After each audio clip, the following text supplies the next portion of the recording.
Bonsoir, chers frères et sœurs. Comment allez-vous vraiment, là, maintenant? Peut-être que vous tenez debout, mais avec un cœur fatigué. Peut-être que vous venez d'essuyer une contrariété, une injustice, une mauvaise nouvelle. Ce soir, nous ouvrons une parole qui ne minimise pas la douleur, mais qui lui oppose une espérance plus forte. Écoutons.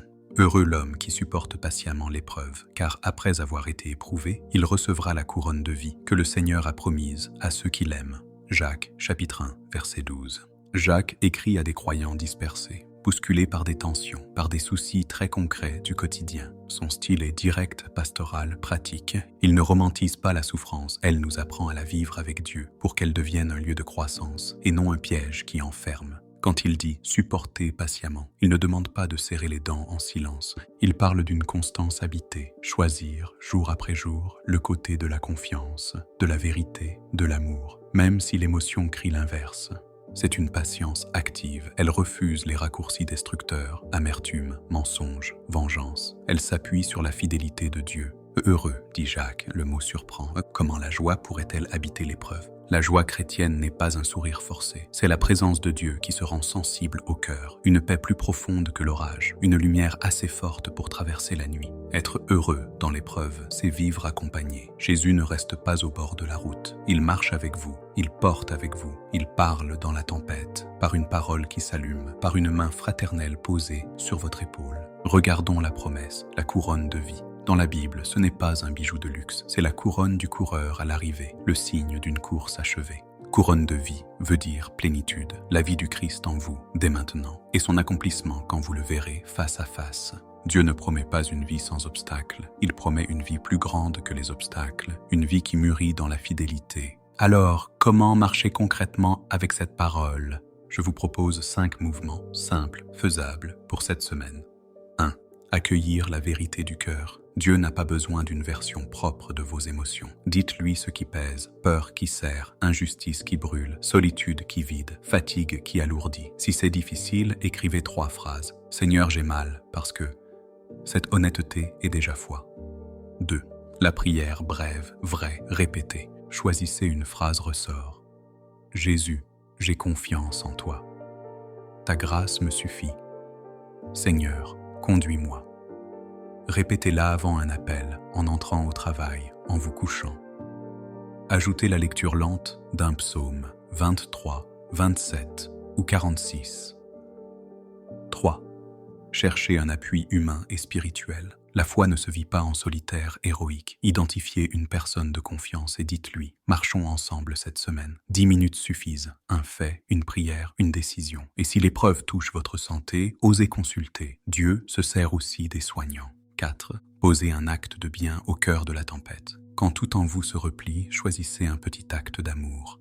Message d'encouragement, service discret, visite courte, coup de main logistique.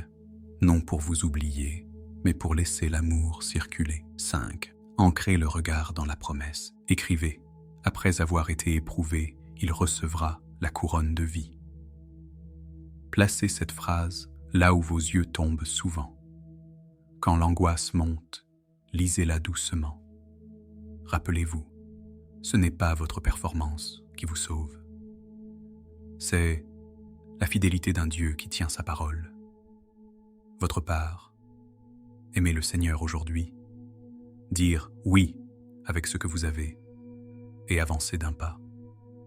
Permettez une illustration. Un parent isolé, Abou, se sentait toujours en retard. Il a choisi une autre route, 3 petites prières par jour, un appel hebdomadaire de 10 minutes avec une amie de l'église et un acte de bien très concret. Un Tupperware de plus pour une voisine âgée. Les factures ne se sont pas envolées, mais la fatigue n'était plus reine. Une paix obstinée s'est installée. Et peu à peu, la situation s'est débloquée. Non par magie, mais par fidélité dans les petits pas.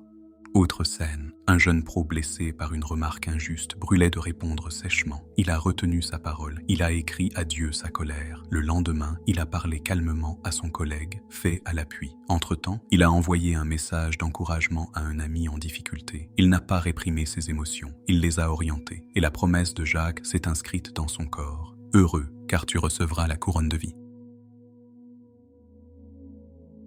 Vous voyez la dynamique. L'épreuve n'a pas le dernier mot. Elle devient un atelier où la foi se fortifie. La patience devient force douce. Et votre visage s'éclaire d'une joie qui ne dépend pas des circonstances. Cette joie ne crie pas, elle tient parce qu'elle s'enracine dans un amour plus grand que nous. La couronne de vie, promise à ceux qui aiment Dieu. Avant de conclure, prions. Seigneur Jésus, tu connais l'épreuve que chacun traverse. Tu vois la fatigue, la peur, les injustices, les nuits sans sommeil. Donne une patience habitée par ton esprit. Déverse ta paix là où tout tremble. Ouvre un chemin, même étroit, mais sûr.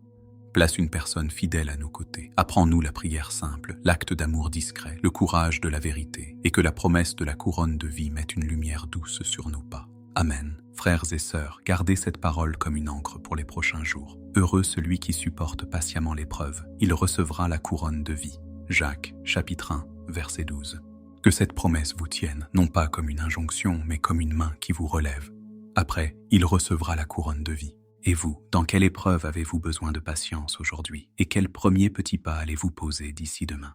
Partagez-le dans les commentaires. Votre témoignage pourrait être l'étincelle dont quelqu'un a besoin. Merci d'être resté jusqu'à la fin de cette lecture. Si cette parole vous a parlé, abonnez-vous à la chaîne et activez la cloche pour recevoir les prochaines lectures du lundi, du mercredi et du vendredi. Partagez cette vidéo à une personne que vous voulez encourager ce soir. Que Dieu vous bénisse, vous garde et remplisse votre maison de sa paix. Bonne nuit et à très bientôt.